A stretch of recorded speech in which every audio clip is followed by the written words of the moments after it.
Yay. All right. And here we are live and in person. So good evening. I know. Woo.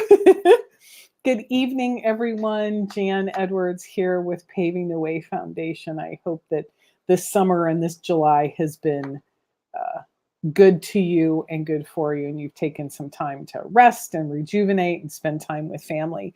I'm super excited about the conversation we're going to have tonight.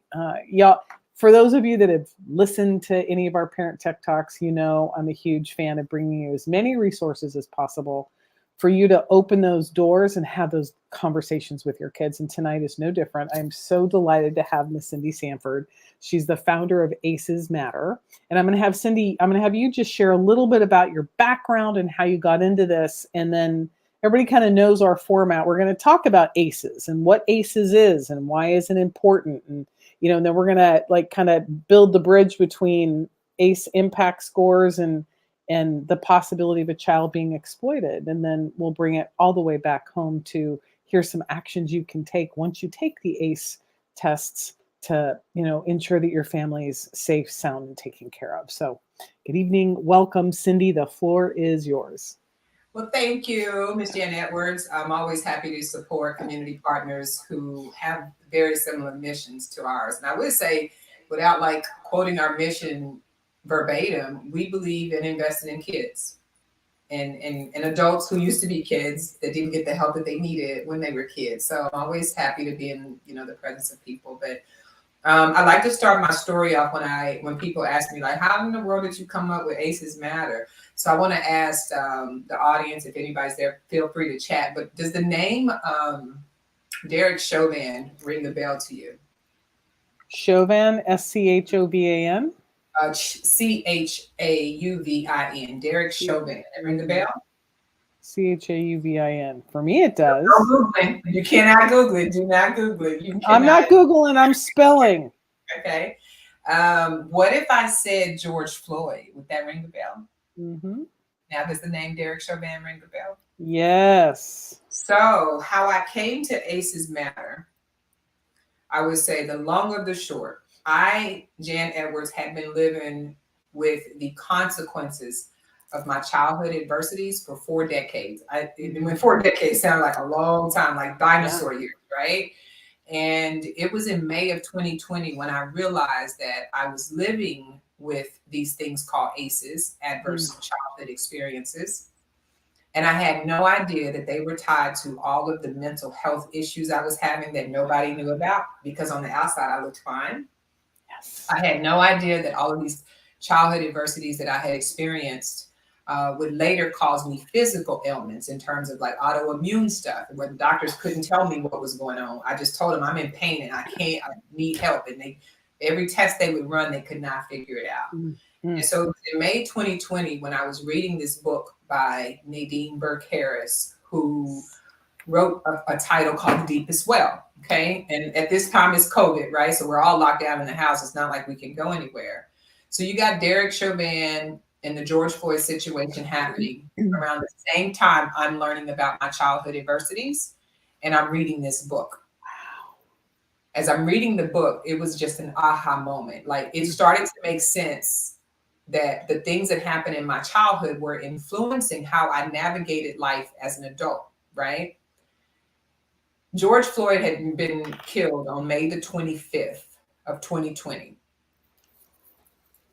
I happen to be reading the book and the TV is playing in the background. And I hear somebody talking about George Floyd's childhood story and talking about how much potential George Floyd had. He could have been a football player. Yes, he was so energetic. He was all of these wonderful things in childhood. And then as I heard them talk about the number of times his mother had to move, the poverty that they lived in, the violence in their neighborhoods, it went on and on and on. And all of a sudden, I didn't hear George Floyd's childhood story. What I heard was George Floyd's ACEs.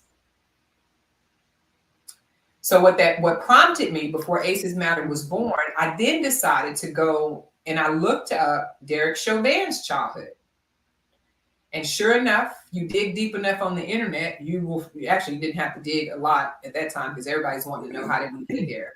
Derek Chauvin lived in a home where the parents were very abusive, meant of talking to each other. They didn't say domestic violence, but it just said he lived in an abusive home. And there was one article that talked about he had gotten in trouble as a youth because he was hurting cats, like he was killing cats for the fun of it.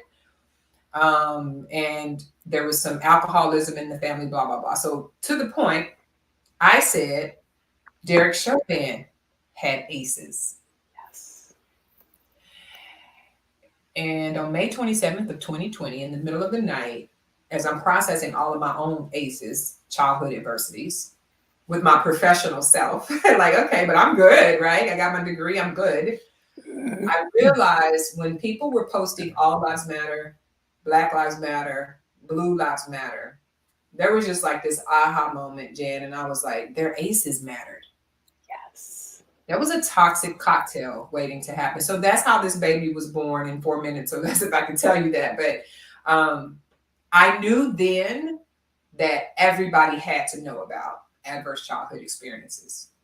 Wow. Mainly because, wow, they are carrying over into our childhood. Yeah, they're going from our childhood into our teen years, into adulthood, while we're asking people, so Cindy, how's it going? Oh, I'm good. I'm fine. I'm fine. I'm fine. I'm fine. I'm good. Yeah, I'm fine. I'm good. I'm good. You know, and inside we're all like, just ask me one more time and I might spill that I'm dealing with this and I'm dealing with this and I'm dealing with this. And oh my God, my kids and my husband and my family. And yeah, but we are the I'm fine society. Yes. And it's okay to not be fine. So if I want people to really understand what adverse childhood experiences are, I try to tell them that essentially it's the events and the experiences that will define how the child sees the world once they become a teen and an adult. So for example, I'm a mother. I'm a mother of one, and one of the things that the adverse childhood experience study says is that the higher your childhood adversity score is out of the 10 general questions that they ask, the higher it is, the more likely you are to your topic, engage in sexual behaviors that are just unhealthy, right? The more partners you are likely to have. People in my neighborhood and where I grew up, we just call that a fast girl. Like a girl, they use the word fast, like, oh, she's just, hot, whatever, right? And nobody ever wondered what would make a girl want to be, or boy for that instance, want to be promiscuous at such an early age, or be so promiscuous, with multiple partners, once they leave the house, whatever it is. Now, all of the science that has been on this shelf since the late 90s, and people have obviously done continued studies after it, shows us that it dysregulates our nervous system. Sex becomes the thing that we use to gain control of how we feel, because we can't say, I'm not fine, so I'll just engage in that. And of course, I'm putting this in my own words, but so much of the research, I come in peace and I don't use data. If it happened to you, you are a piece of the data point. So that's one thing I don't do when I'm doing training. I try not to throw all these numbers at people, because you just hear it. If you hear my story, you'll know that the adverse childhood experience study had no idea who I was when I was having my adversities. But what it was able to tell is that the higher my score was, the more sexual partners that I would likely have growing up without intervention.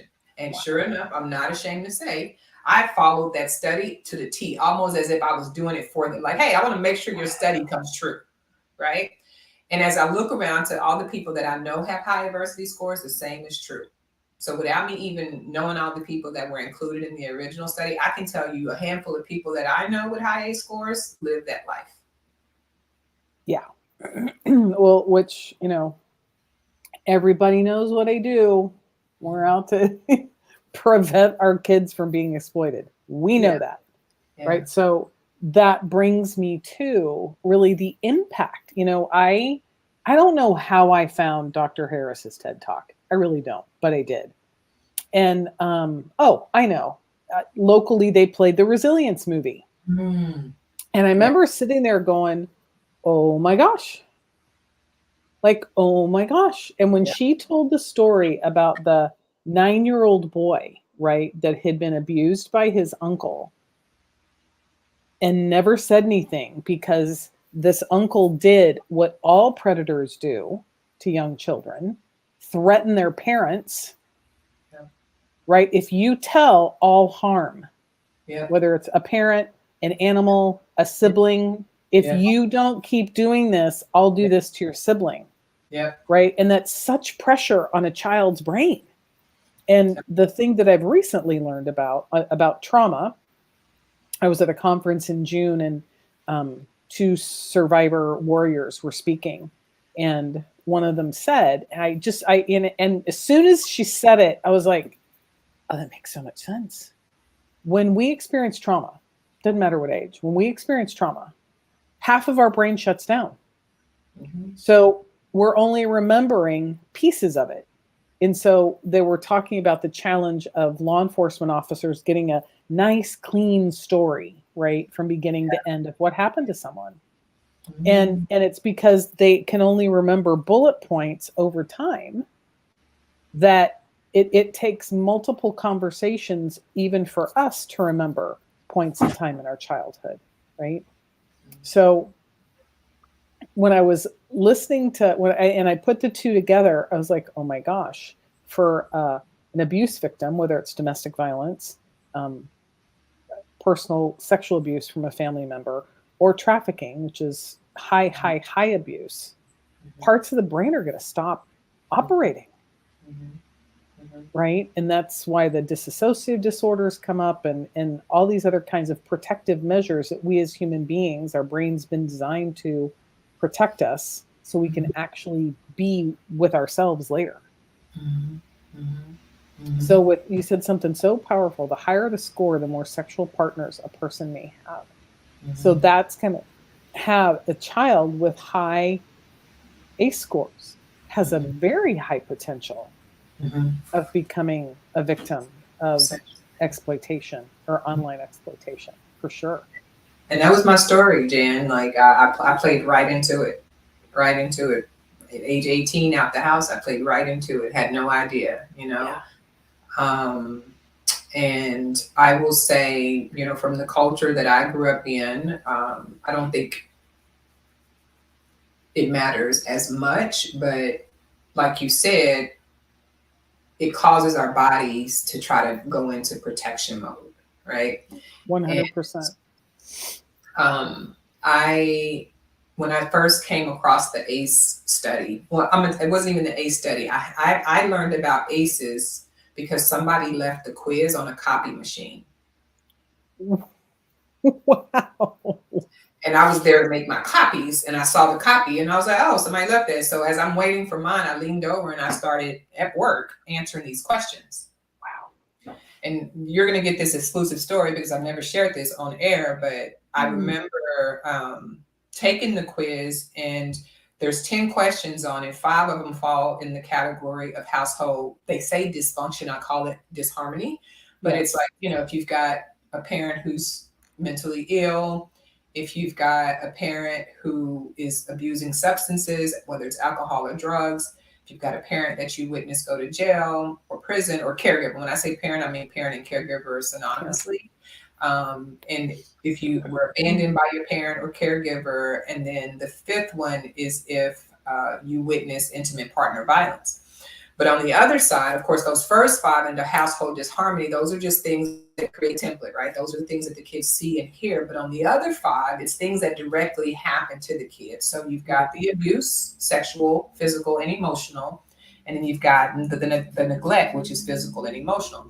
So I only gave myself a 9 when I took the quiz for the first time, the one on the copy machine. The one about sexual abuse, I didn't think qualified me,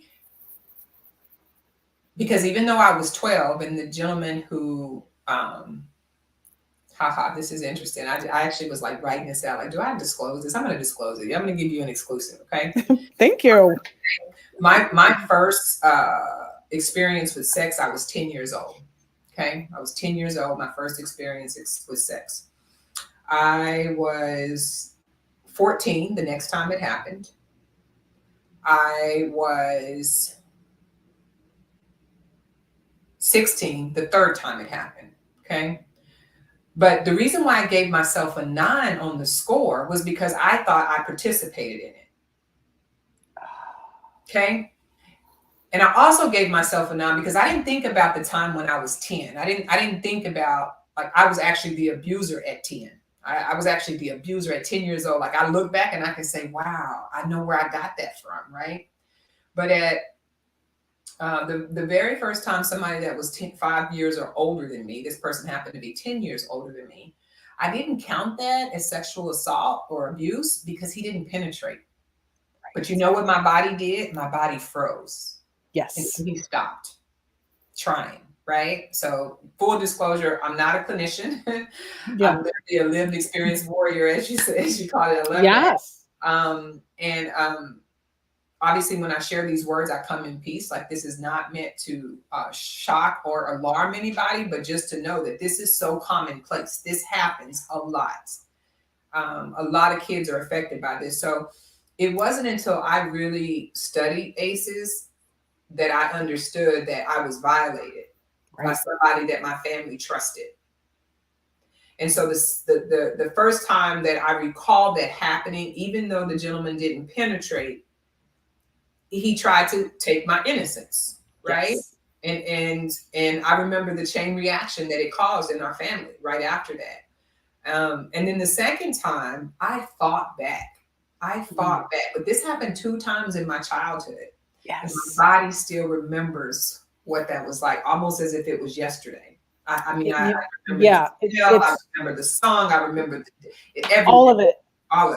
All of it. And you know what's so interesting is when we go out and train schools, when we go out and have dialogue with kids, you know, and especially if we're doing a group setting and we have teachers and admin and counselors in there, and we have a conversation before we share, right? And I'm like, look, I'm going to see, because, you know, I wrote the film. I was there when we shot the film. I've seen it several hundred times, right? I don't need to watch the film. I'm watching the people watch the film. And I can tell at certain points in time in the film, short film, 30 minutes, right? I can tell when people's feet, you know, they're doing that shake thing, or they get squirmy, or they'll pull out their phone, or they'll look away. And immediately I let the counselors know. I'm like, the little girl, blah, blah, blah, the little boy, you know, they had a reaction. Now, that doesn't mean they're being trafficked. Right. It means that just triggered something in their body. And I've had so many adults come up to me afterwards. I'm circling this back around to you. I've had so many adults come up to me afterwards and go, that happened to me as a kid. And I'm like, got it. Have you done anything about that? Have you talked to anyone? Have you gotten that worked out and managed? And they're like, no. So I'm immediately calling, right? I'm calling people going, here, you need to set up an appointment. Yeah.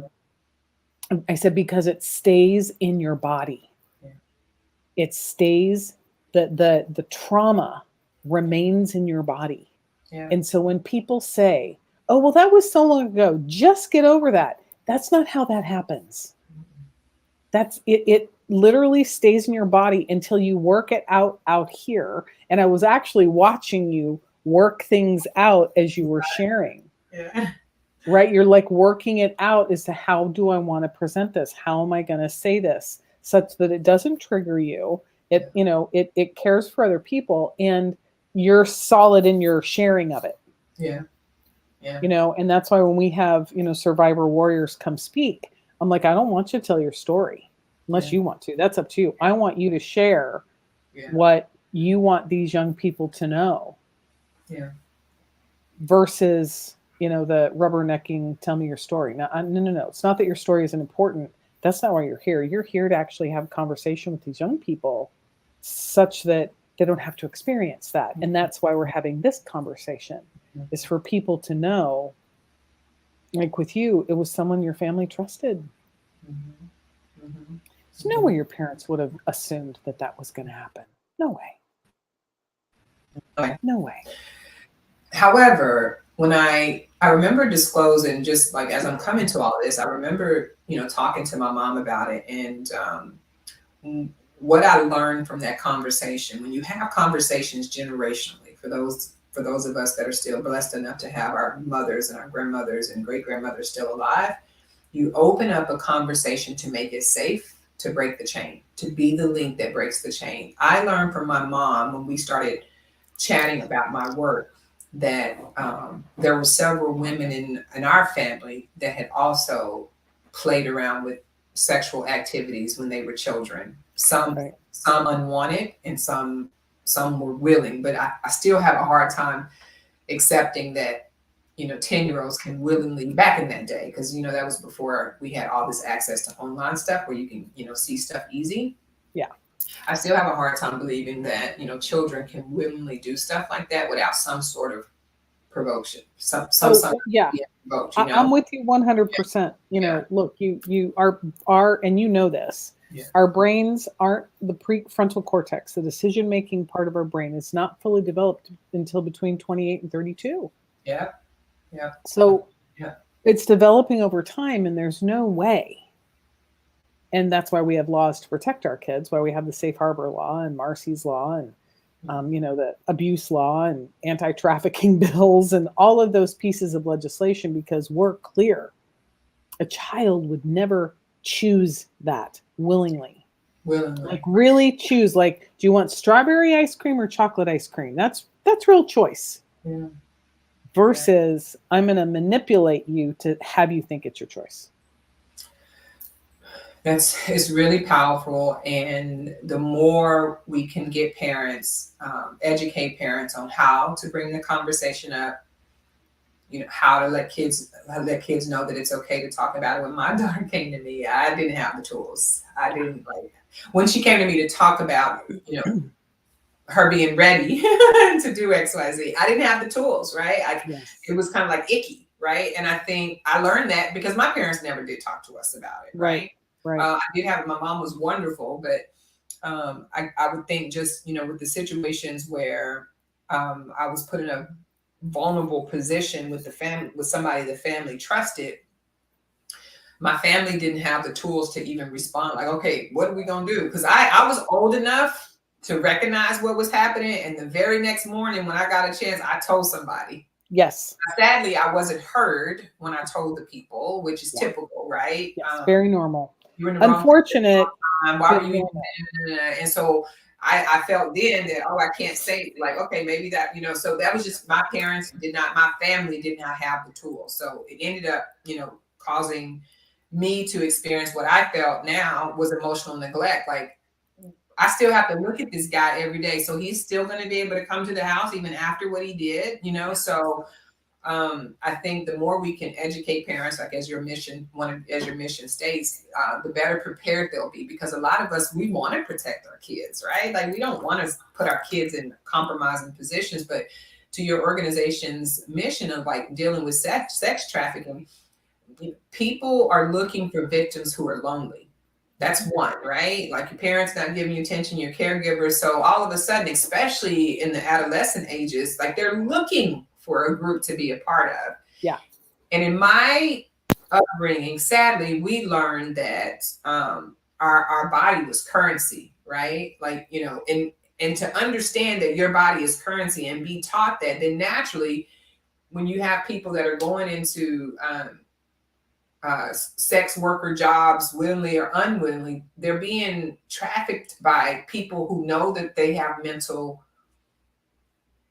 I'm going to use weaknesses for lack of a better word, or they don't have the emotional support. So they're intentionally targeting. They're vulnerable. Vulnerable. That's a really good word. Yeah, they're vulnerable to someone's over attention. And that's, when we were talking, when I talked to the kids, and I was sharing this last night with a couple of friends of mine, we're out to dinner.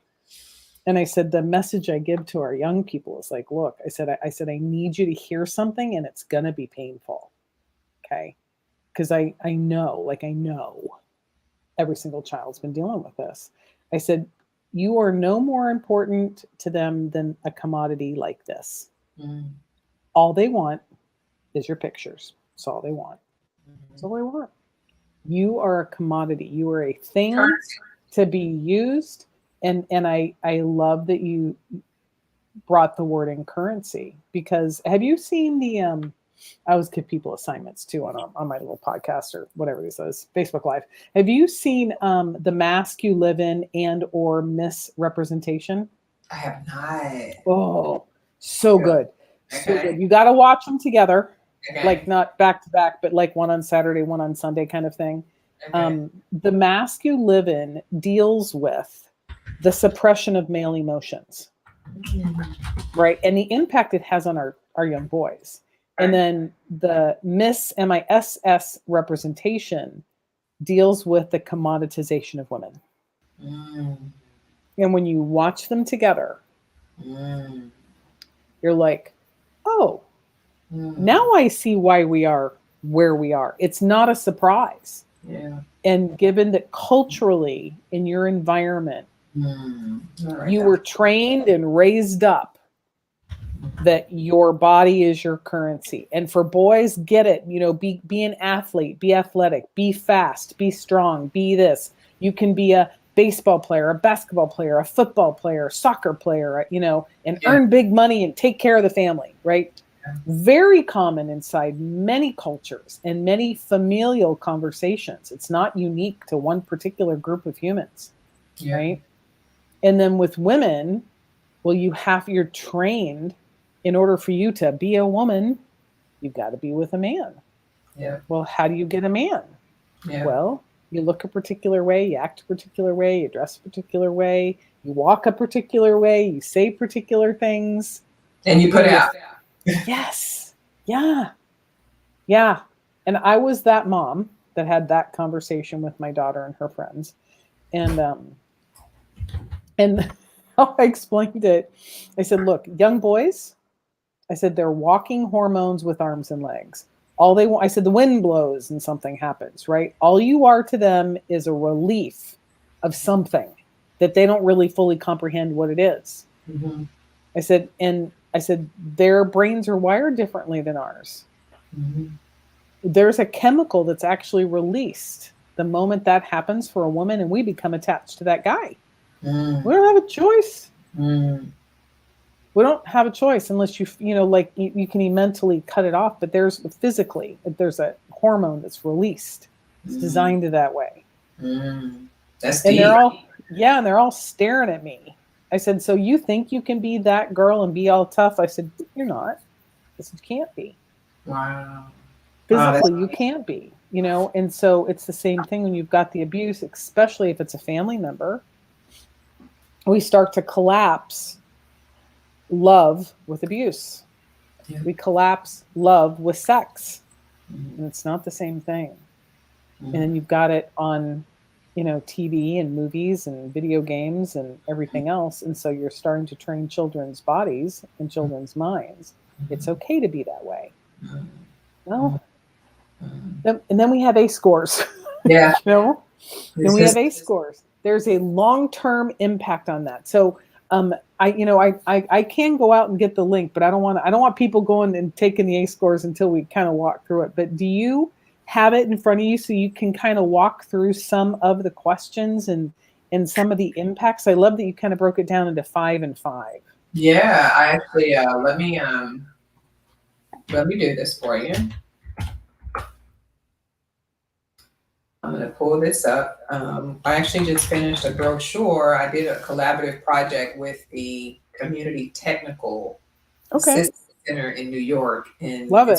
Yeah, and we developed a brochure that included the ACE questionnaire. But what we do tell people before you take it, you probably, depending on your childhood experiences, you're going to have some reactions. But again, for me, I was at the copy machine, right? And my reaction was, oh, okay. Just kind of chopped it up. And I had somebody I could call. And that was what was helpful for me. So I encourage people that if you take it and, you find out of the 10 how many you had, it's really good if you have somebody that you can trust to call and process that with. If you don't have a therapist, you definitely would like to have somebody that you can trust. If it's a parent or if it's a cousin was my person that I trusted that I called. And sure enough, when I spoke with her, I ended up learning that she and I shared the same ACE score. We lived in the same house our entire time growing up, and I never knew. I mean, I kind of knew like some of the stuff, like she was going to be exposed, but for me to learn that we had the same ACE score at that time, and so I tell people that. So let me pull up. So I tell people it's 5 and 5. The 5 that are on one side have to do with the child's environment. Right. And then the 5 on the other side has to do like with the direct impact on the child. And again, I like for people to think of it as, you talked about chemical, or you said chemical is released. I think there's actually a hormone release when people are intimate.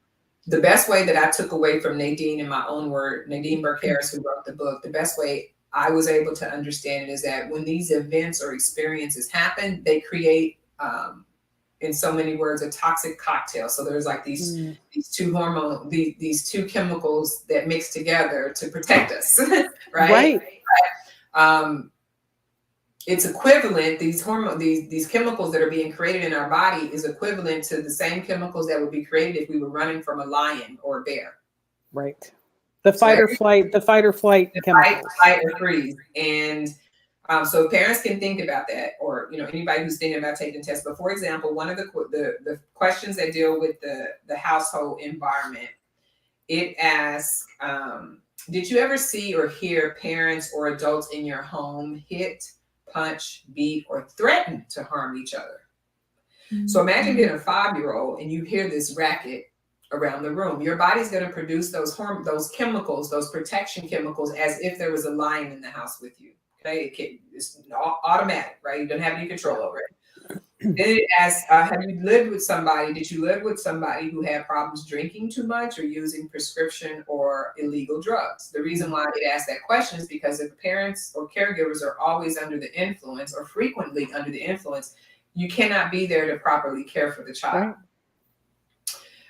It goes on to ask, did your parents divorce or die, or were you abandoned? So basically, the body's going to produce these same chemicals if for some reason parents separate, right? Because the kid is experiencing that withdrawal.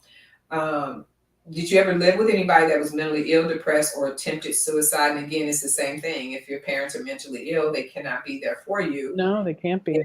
The last one under that first 5 is, did you witness anybody go to jail or prison? So that, I believe, in my own words, that it's twofold. If somebody goes to jail, you're witnessing how the system works, especially if you're discriminated against. That's a whole other bucket. But you're witnessing how the system works, and then that system is removing your loved one from you. So that's what a kid is experiencing in that moment. Yes. And then the 5 that are directly impacting the kid, it asks, did your parent or caregiver or an adult ever insult you, embarrass you, or were you verbally abusive to you? If your kid says yes to that, that's obviously some dialogue that needs to happen. And then it talks about spankings, where spankings the primary form of correction, because we know from research that spankings produce those same chemicals in kids because they don't get it, right? Their brains, like you said, are not fully functional until they're in their late 20s. And then the unwanted sexual contact. Were you asked to perform or experiment with somebody older than you? And, obviously it's got to be unwanted because you're not old enough to make that decision. Right. And then the poverty one, or the neglect one, talks about, did you ever have to go without food or clean clothes? Often or very often. And then the last one, that was all of them. So it's, were you spanked, were you embarrassed or insulted or verbally abused, unwanted sexual contact, did you not feel loved? That's the emotional neglect one. Did you not feel loved or special when you were growing up? And then the obviously the neglect one in terms of physical neglect. One thing I like to add on the physical neglect that the short versions of the study don't go into detail. Another form of physical neglect is also nutritional neglect. So if we're constantly giving our children foods that are what we call neglectful, if they're constantly eating things that are not good for them, that is also a form of neglect. So it's not just being without food, but it's also being given foods that are not good for the body system. Right. Well, and it's so interesting that I want to focus on one in particular. Were you ever, what was it? embarrassed, Yes. chided. Feel like your parents or adults insulted, embarrassed, or verbally abusive to you. Right. Verbal abuse is pretty clear, right? Yeah. Embarrassed, I would assert subjective because Yeah. if you look at any group of small children, none of them want to stand up in front of a group of children. That's embarrassing. Yeah. It's Yeah. like intentional embarrassment, Yeah. standing your kid up in front of and making them, that I can totally get that because there's this whole conversation around toxic fill in the blank, right? Yeah. And our bodies are going to react to how our bodies are going to react. And if you scold your child for not doing their homework, that's now toxic. Yeah. Well, no, that's me setting a boundary and us talking about the agreements of how that's supposed to go. Yeah. Right. So I think there's a really interesting space for more conversation to be had around that. Because when I talked to the kids about the definition of human trafficking and I said, basically, it's someone forcing you to do something you would never choose to do. And I pause for a moment and I say, that doesn't include homework and chores. Nope. Because they'll go there. Yeah. I don't want to do my homework. Well, okay, I got it. You want to do your homework. If we don't do your homework, you're going to get an F. You get a bunch of Fs, you're not going to graduate. You don't graduate. I take them down that path and they're like, oh. So I had one young man say, I said, we're actually going to do some thinking. And he's like, well, I don't like to think. I said, well, I can appreciate that. I said, but how do you think anything got created in the world? No. That's on your own. Somebody had to do some thinking for you to be on that. Yeah. Someone designed that chair you're sitting in.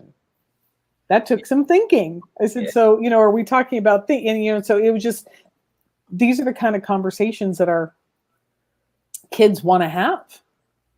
What does thinking mean versus the doing of the math homework? And I think giving our parents some tools to, because we do have to guide our kids. Yeah. We do. Yeah. I used to That's tell my daughter, I said, I'm the bumpers in the bowling game of life, right? Yeah. That's what we've got to give them some guidelines and to, tap them right or tap them left such that when they go out into the world, they're productive members of society doing what they're here to do and what they're being called to do. And we don't know what that is, nor is that really our job, but it's our role to kind of give them the best shot possible to go do that. Yeah.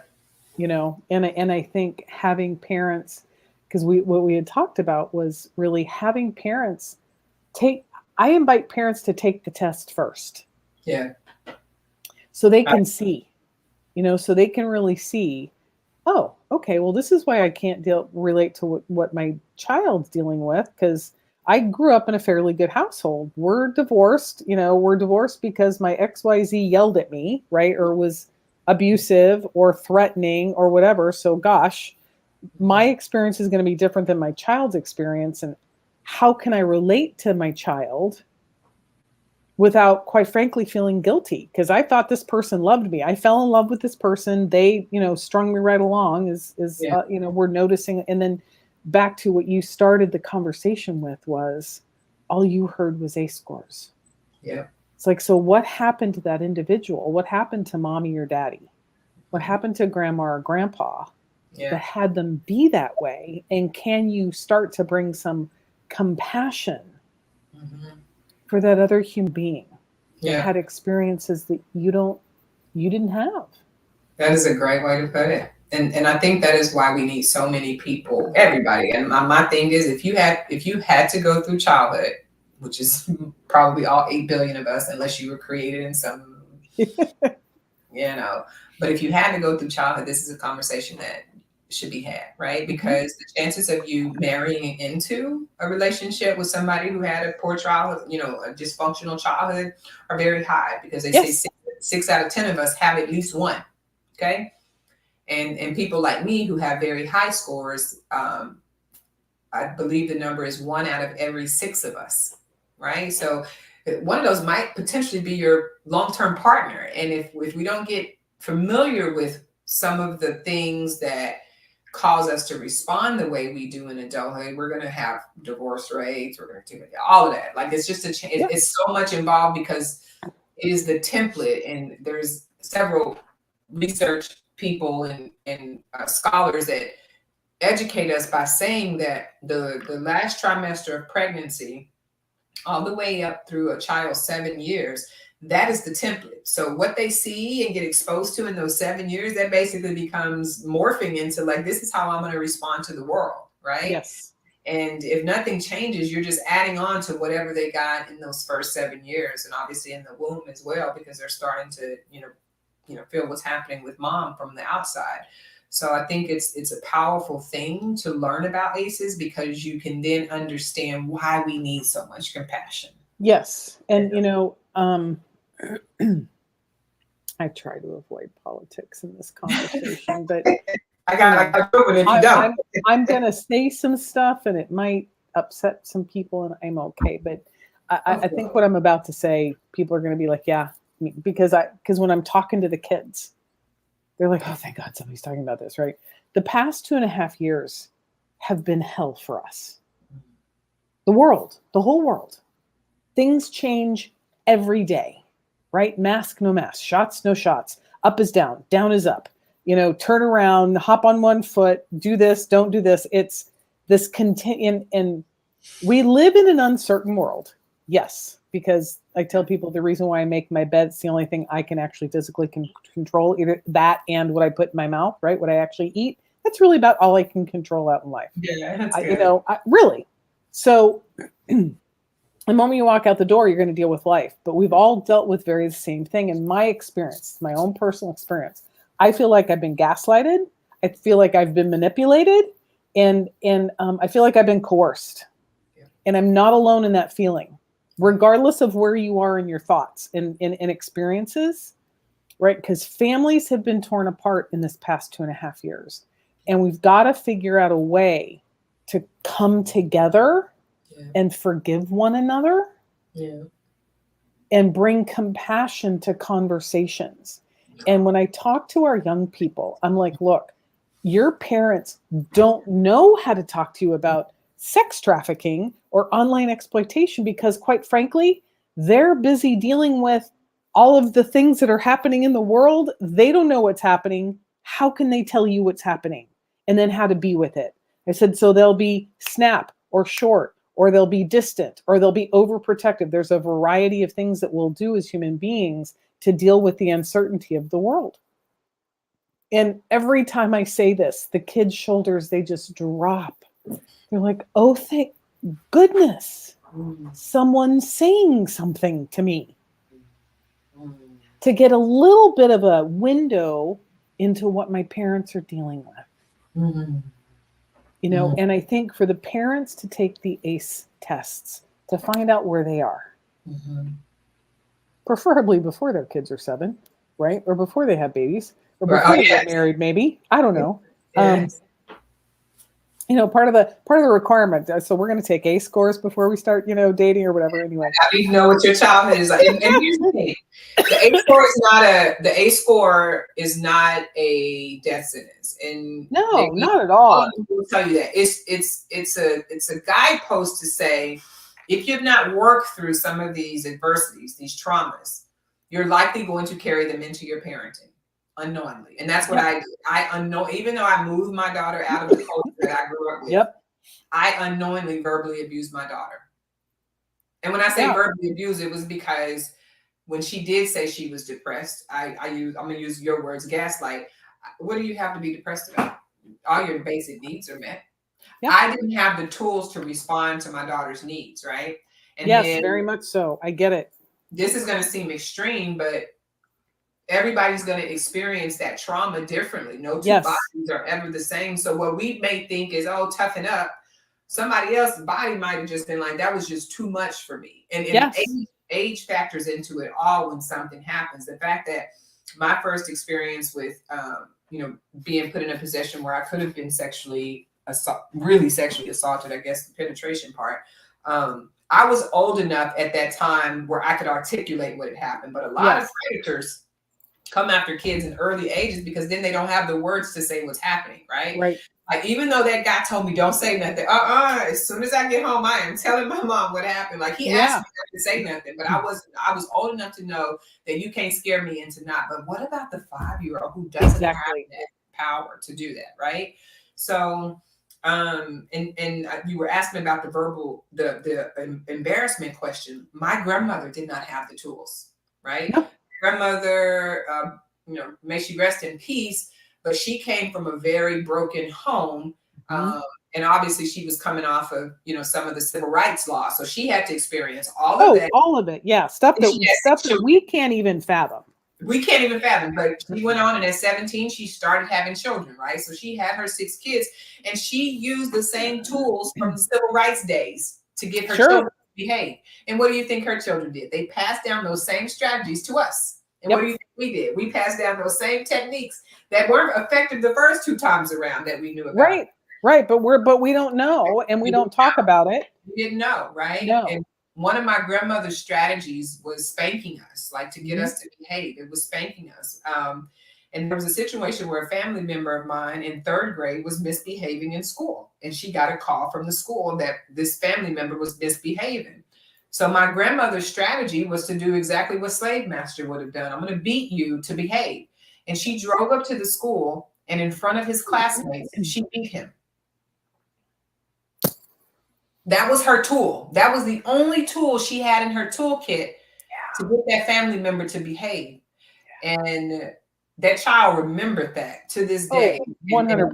And not to attend her funeral for various reasons, but not even considering all the other things. So, I mean, it's so much that these ACEs affect in our adulthood, right? And I think that is prime reason why we all have to get involved, because for a lot of us, we end up passing it down unintentionally. Right. It's generational conversation.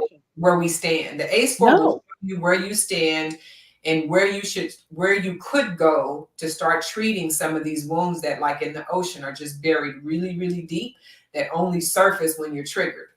Yes. And because you don't know, you're going to be triggered, and you're going to do the thing that you do when you're triggered. Whatever that thing is. Right? Whatever that thing is, because we all, and I love I think it was on your website that I read about the fawn syndrome. Yeah. I'll just give in. Mm-hmm. And if you look as women, as young women, girls, we are trained to be submissive. And I'm going to put trained in air quotes, right? We're trained to go along. We're trained to be the caregivers. We're trained to be the peacemakers. We're trained to be so of course, the easiest thing for us to do, because we don't want to argue, we don't want to bring up whatever, I'm just going to go along. Yeah. And because we go along, well, then either you must like it or you must agree with it, because you haven't said anything. You did, right? You must like it. I do want to do this, Jay, because I don't think it's an accident that I made this connection today. And I'm hoping that whoever listens to this, whether live or replay, when you know your ACE score and you actively start doing the work, all of a sudden you're able to see the world differently, right? Because my lens was threat before I started working on myself. And I'm not going to pretend like my threat lens has completely gone away. Right. But that was how I operated for 4 decades until I learned about this ACE study a couple of years ago. I bring that up to say today, as I was getting dressed, a song by Michael Jackson came on, and we all know the stories we've seen on Michael Jackson and the whole stuff with kids and blase. Okay. I'm listening to the song Thriller. Mm-hmm. Familiar with it? Remember when it came out? Right? For sure. I remember. I heard that song so differently today. And I want to, if you'll allow me, I just want to read the first 2 lines because you brought up 5. So yes, because we know that our body, science tells us that even though mentally we've tried to suppress it, our body's going to always remember that scent, that smell, that thought, whatever it is, and it's going to come up and it's going to do what it needs to do to protect us, because that's how it feels. It doesn't know. Sure. All about, it's the amygdala. We call it amygdala hijack, and it does everything it can to protect us. Yep. You're not there. You are no longer in the building. The amygdala has taken over. Taken over. So as I'm listening to Thriller, I hear a line that made me ask Alexa to replay it. I can't say her name, but she's No, it's okay. So I told her to start over. And the song starts out like this. It's close to midnight. Something evil's lurking in the dark. Under the moonlight, you see a sight that almost stops your heart. I want you to picture, we've heard that Michael Jackson might have been abused in his childhood as well, right? Yes. And of course, if those things that they said about him are true, we kind of know this passed down. So you hear that first stanza in the line. Then he goes and he says, you try to scream, but terror takes the sound before you make it. You start to freeze as horror looks you right between the eyes. You're paralyzed. Wow. And then later on he goes, wow. I'm going to thrill you tonight. If you can imagine a predator telling a child this, I'm going to thrill you tonight, in their own words. Darkness falls across the land. The midnight hour is close at hand. I didn't want that one. That's the wrong one. There was a different one. Hold on.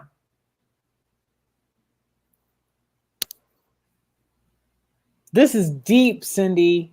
Oh, here it is. The body remembers. The foulest stenches in the air. The funk of 40,000 years, and grisly ghouls from every tomb are closing in to seal your doom. And though you fight to stay alive, your body starts to shiver. Wow. For no mere mortal can rest the evil of the thriller. When I heard that song, I was like, I wonder if he was trying to tell us something. I'm going to thrill you tonight. Darkness falls across the land. The midnight hour is close at hand. Creatures crawl in search of blood to terrorize y'all's neighborhood. Like, I just heard that song so. Oh my gosh. That's like a whole new point of view about that. Because I remember the video, right? That's what I remembered. And I was like, but no, if you actually go back and look at the video, you're going to see Michael Jackson at the very beginning. What I saw is How to Catch a Predator. That's all I could think of. Yes. Yeah. He drives this young lady to this dark, isolated place. If you remember the video. I do. I remember the video. Gives her all kind of praise and tells her, I love you, right? Or, I want you to be my girl, right? I'm not like the rest of them, right? And then all of a sudden, the moon comes out and he becomes this monster and she takes off running, right? Yep. It just reminded me so much of even though it's totally, that's just me being creative. But when I listened to that, I was like, that's fight, flight, or freeze. Yes. That's exactly what and he's describing what happens to a child who's being taken advantage of somebody that's more powerful for them. And if you go back and you watch the video with that lens, you're going to see sex trafficking in real time. Wow. That is some powerful stuff right there. And it's because we all, unless you're probably under 20, we all know that song. Seriously, we all know that song. We all know the story of Michael. We all know, the things that have been said, not said, done, not done about him, and none of us will really ever know. Right. But to go back and take a look at that, I'd say there's a lot of foreshadowing in many songs, especially back in the 70s and 80s, about time periods, which I find fascinating. So I heard that today, and I have the interview. No.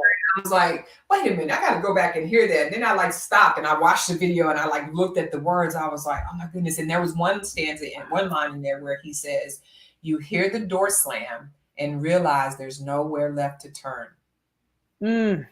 You feel the cold hand and wonder if you'll ever see the sun. You close your eyes and hope that this is just imagination. But all the while you hear the creature creeping up behind you. You're out of time. Can you imagine that? No, I don't want to ask you to imagine that, but no, but that you're describing, I assert, what most children feel. Especially by the constant abuser. Right? The abuser that they know that they abuse them nightly or weekly or whatever that is. And same with the trafficker. Same with the buyer. When I read that stanza about you feel the cold hand, I was taken back to to my first incident, and I couldn't go anywhere. I was stuck, and I couldn't leave. I'm too young to drive. I can't yell. I was frozen. And when I read that, I was like, that put me back in that same bedroom that night. Wow. No, there are no mistakes when it comes to having these conversations. I am, you know what, people know I'm God's girl. I believe he aligns everything. There's no coincidences in life. I believe no, there really aren't. You know, I want to thank you. So deep. We're so good. This is so good. We could go on all night. But I want to leave. I'm always committed to giving people actions to take. So we have one action for them to take, and I'm going to put the ACE scores test in the chat. But if you can give parents, some tools, because I think what you said is spot on. We don't have the tools. We were never given the tools. And that's the thing I talk to, kids about is, I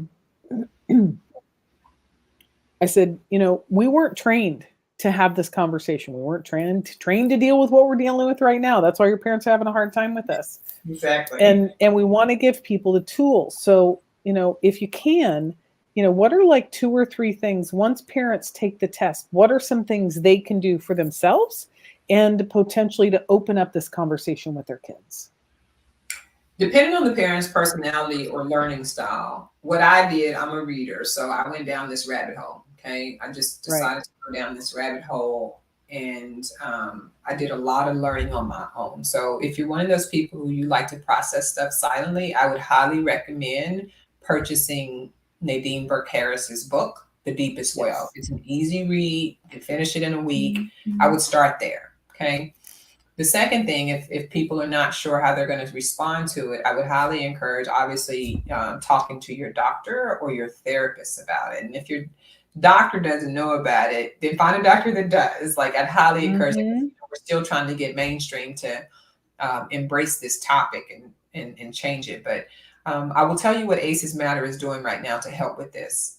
We're creating connection groups so that parents in small, intimate settings can come together and role play and practice and say, hey, this is what happened to me. This is what I'm afraid of, if I bring it up. And so being in a circle of people that have similar stories or challenges as you would be the very next logical step that I would tell people to take. Find a group. And if y'all are interested, you can sign up on the website to get on the list. We are actively creating groups to put people with trained, skilled practitioners so that you can get into these intimate conversations online, and eventually we'll start doing them in person as well.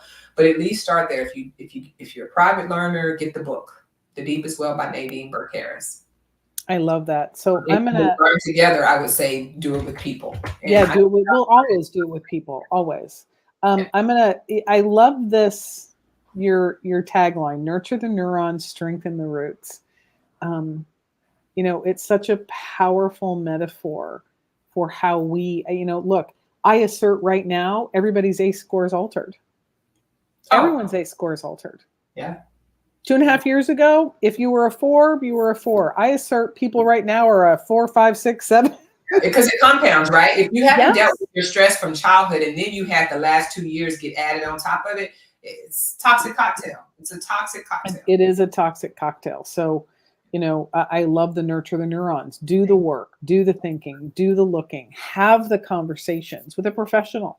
Because, there's a reason why people go take extra school for being with this type of trauma. And look, almost every trauma trained expert I know, they go get taken care of too. That's true. Right? Right. Yeah. That's true. Yeah. And I'm so appreciative of you spending this time with me. And I'm honored that you shared something that you'd never really shared before on an interview with us, that you trusted me and you trusted us with that story. And I think that's the power of conversations and the power of stories. We're not alone. I'm going to leave people with the last group of kids we trained. We do exercises with them. And at the end of the exercises, we ask, what did you notice? What are you present to? What are you discovering? And one of the young men, you got to get, these are middle schoolers, right? It's just always warms my heart. He looked at me and he goes, I'm not alone in how I feel. Can I give you one before we close out? Please. In our groups, what we're gonna say is, yes, we're gonna give you information. Information gives you something to think about. Mm-hmm. Connection gives you something to live for. Okay, information. Yeah, I'm gonna type that in the comments. Information gives you something to think about, right? But connection gives you something to live for. And that's all we want as humans. We just want to be. It is. We just want to be connected. Something to live for. I love that. We are not alone, and information gives you something to think about, but connection gives you something to live for. I love that. Cindy, thank you. Yeah, I love it. Thank you so much. Again, y'all can connect with her at acesmatter.org. She's extraordinary. Highly recommend you reach out to her. And if you have any questions about what we talked about tonight, in particular around human trafficking, educating our kids, bringing our programs into your schools, churches, youth organizations, you can always reach out to us at pavingthewayfoundation.org. So, Cindy, thank you for being with us, and we'll see you guys later. Good night.